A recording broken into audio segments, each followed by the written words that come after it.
Today's topic is about understanding the deeper dynamics of relationships, especially when it comes to friends.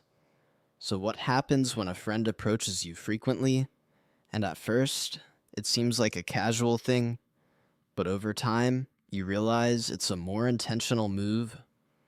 Yeah, that's a tough one. You start off thinking it's just a friendly visit, but then you notice there's something else going on beneath the surface.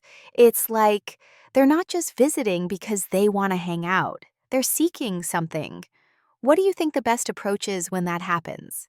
Well, I think it's key to remember that the law of grand nature teaches us that when people come to us, there's usually a reason. People don't just show up randomly, right? They come because they're thirsty for something.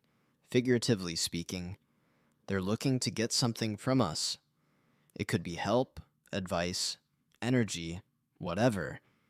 But they don't come to offer us something unless it's part of a bigger plan. Exactly. And in this case, a friend might come to you with a specific need. So, how do you decide what to give? Should we help them out, or is it better to hold back? Good question. Here's the rule to remember. If a friend is asking for help, you need to assess whether you actually have something to offer. And if you do, you should never give more than 30% of your energy or capacity. Imagine your energy as an investment. If you give more than 30%, you're going to end up drained and might face hardships later. I see what you mean. So, it's like maintaining a balance, right? If you give too much, it comes back to hurt you, like a bad investment. But if you stick to 30%, it's a safer bet. Exactly. That's the principle. And it's not just about energy. This applies to any kind of help, whether it's financial, emotional, or otherwise. The moment you cross that 30% line, you're risking a negative return.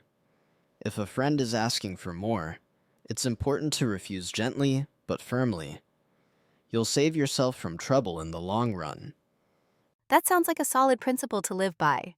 But what happens when someone crosses the line and asks for more than 30%? What if they don't realize it themselves? In that case, you have to be firm in saying no. Even if they don't see it, if their request is demanding more than you can give, you must set a boundary. It's not about being selfish. It's about protecting your energy and maintaining your well-being. The law of grand nature isn't just a nice idea. It's a protective mechanism. So, this doesn't just apply to personal relationships. It's true for all types of interactions, like work, or even in society, right? For example, if we're looking at a political situation, say conservatives and progressives in society, they can't keep demanding more than 30% from each other without creating conflict. Exactly. That's where the problem lies. When one side demands more than 30%, nothing gets done. Both sides just end up hurting each other. But if the progressives ask for only 30%, there's a better chance the conservatives will concede a bit. Then, as the process moves along, they can slowly build up to bigger changes. It's like a gradual approach. The key is to not demand too much up front. The 30% rule isn't just about maintaining balance. It's about making things progress steadily without overwhelming anyone. Yes, it's about being wise and strategic. If you start with 30%, you can create a foundation for future cooperation. You ask for a little, build rapport, and then you can ask for more down the road. But the moment you push for too much, you risk a clash, and nothing gets accomplished. That's such a smart approach. It's like planting seeds. You don't expect everything to grow overnight, but with time and patience, you can achieve the results you want. But if you push too hard, the seeds won't even have a chance to sprout. Exactly. And that's what the grand nature teaches us, the wisdom to understand the right timing, the right amount, and how to move forward without overwhelming the other side. It's about balance, respect, and understanding the energy exchange. It's fascinating how this principle applies across all areas of life. Relationships, politics, even work. It really makes you think about how much we give to others and what that means in the bigger picture. Right.